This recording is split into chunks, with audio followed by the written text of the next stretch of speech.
Hello, let me introduce myself. I am the HDS ES, the Historical Diving Society Spain, an idea. I am part of an international movement that seeks ways to study, preserve and promote everything related to the history of the underwater human adventure. And this involves promoting awareness, public sensitivity, and responsible participation in underwater activities. The idea of a historical diving society was born in the United Kingdom in 1990 with the aim of preserving and protecting diving heritage. Since then, this idea of protection and conservation has grown into a large international organization with affiliated national societies around the world, and it continues to grow. But what is diving heritage? The easiest way to think about it is as the devices, equipment or apparatus used over time to make humanity's dream of living underwater a reality. And in a way, yes, that's true. However, the goal is much greater. As vast as the very immensity of the oceans that covers 3/4 of the planet. The idea of the HDS could branch out, just like the Posidonia oceanica or the coral itself, expanding and reproducing until it builds the largest reef visible from outer space. Fostering interest and study in all aspects of the history of diving, whether recreational or commercial, scientific, civilian or military, after all, there are many reasons why we dive. Creating an extensive research archive for students of diving history, publications, books, images and films throughout time, from the first moment when someone made it a reality.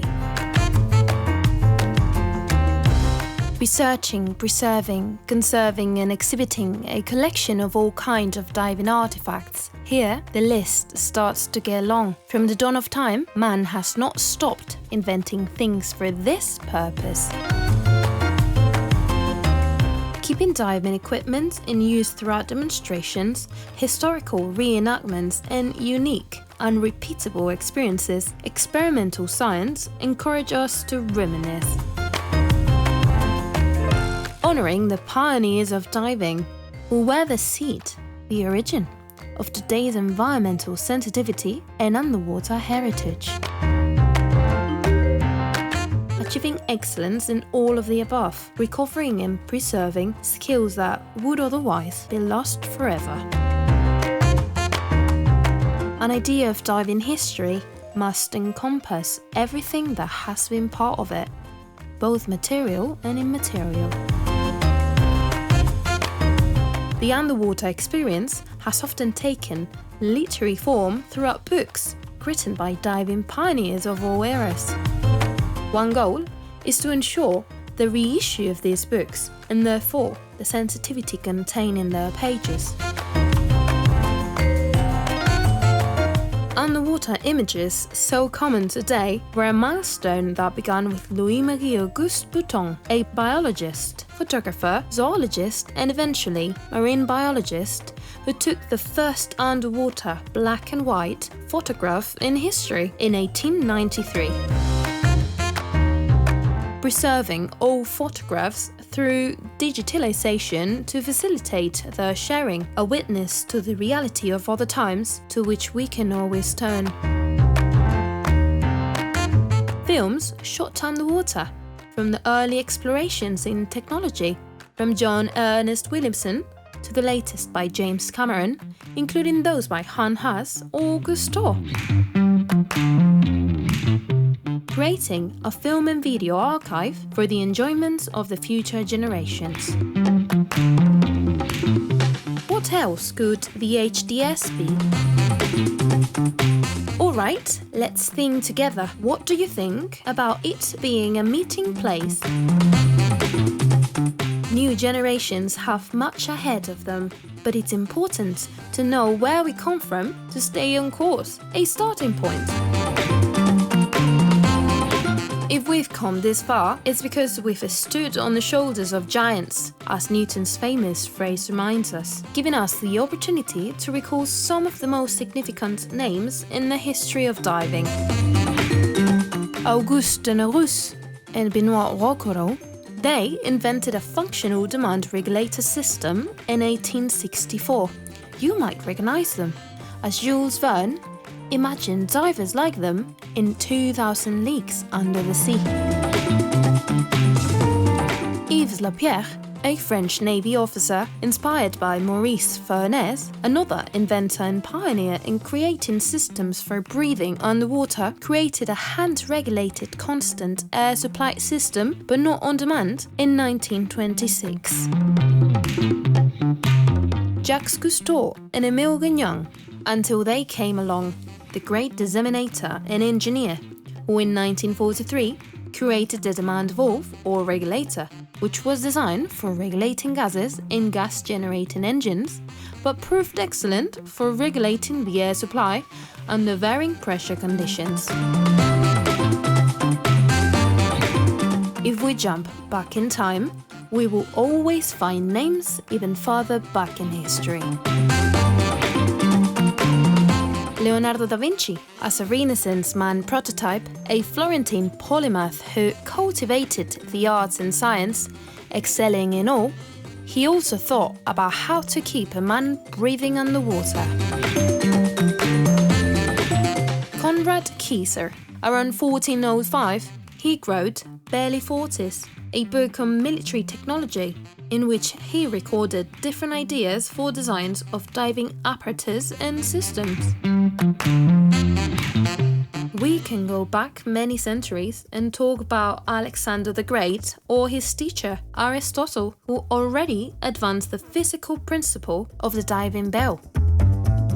Franz Kessler, in 1616, he designed an improved diving bell, as there had been previous ones to his, with windows and a weight at the bottom. This design no longer needed to be tied to the surface, but it is unclear if it was actually built or not. The sketch on the left is by Jerónimo de Ayanz, 10 years earlier.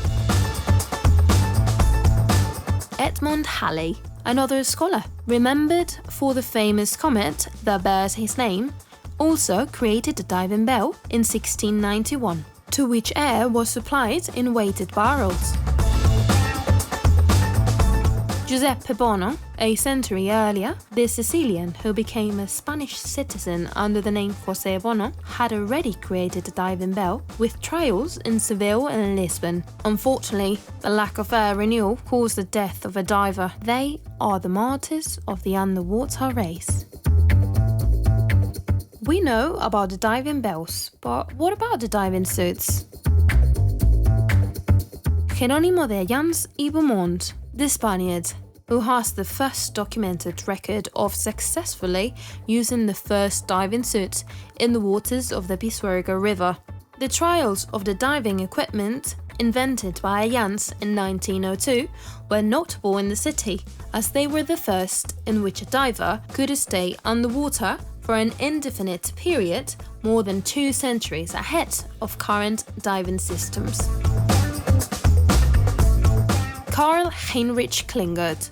In 1815, he created one of the first feasible full diving suit solutions with surface-supplied air. Even today, his achievement can be experienced in the Oder River. Charles Anthony and John Deane. In 1824, they were the primary fathers of the first shallow water diving helmets, precursors of what will come later.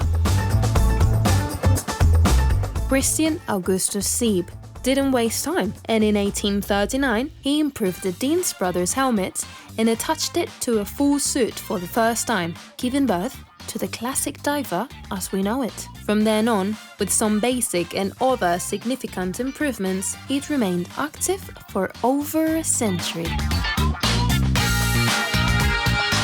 This is just the tip of the immense iceberg that is the history of diving, but something had to be shared, right? But there's more than just equipment and devices to conserve and remember. There is also the legacy that the pioneers have left us, their legacy of sensitivity to love and protect the marine environment. Ideas like Cousteau's that Antarctica should be dedicated to peace and science, now mandated by the International Treaty and its Madrid Protocol, or his Charter of the Rights of Future Generations. You will remember his phrase passed down through generations. We only protect what we love, and we only love what we know. The scientific dissemination and sensitivity we enjoy today are the results of this immense work. And in Spain, we also have some fathers of this same sensitivity. Eduard Admetlla, a pioneer in diving and marine dissemination, world record holder in deep diving in 1957, and author of the book My Friends the Fish. Or Julio Mas García, historian and archaeologist, creator of the first Center for Underwater Archaeological Research, the current ARCUA in Cartagena. They are our reference, given the value that diving and divers today deserve, as transmitters of environmental, cultural and heritage conservation. How do we pass on this immense legacy? The transfers of knowledge is possible through talks and conferences, round tables and meetings in completely relaxed environments, like in diving. The historical and vintage diving days are a great opportunity for this. A long weekend to meet and be met, to experiment with historical equipment, to learn actively, enjoying historical diving, and enthusiasts who have worked to make it a reality. Let's recap. Historical and retro diving is, above all, an incredible opportunity to experience evocative sensations, a real, not virtual, journey through time. You will meet people from all walks of life, pioneers who are still with us, others who grew up inspired by them, and enthusiasts who have just discovered the fascinating world of silence. You will discover that today's environmental and heritage sensitivity has its origins in time, that divers have always been a conveyor belt for these values to this day and also in the future. The HDS Worldwide is eager for you to become part of our family. You will love it. After all, we all make history every day.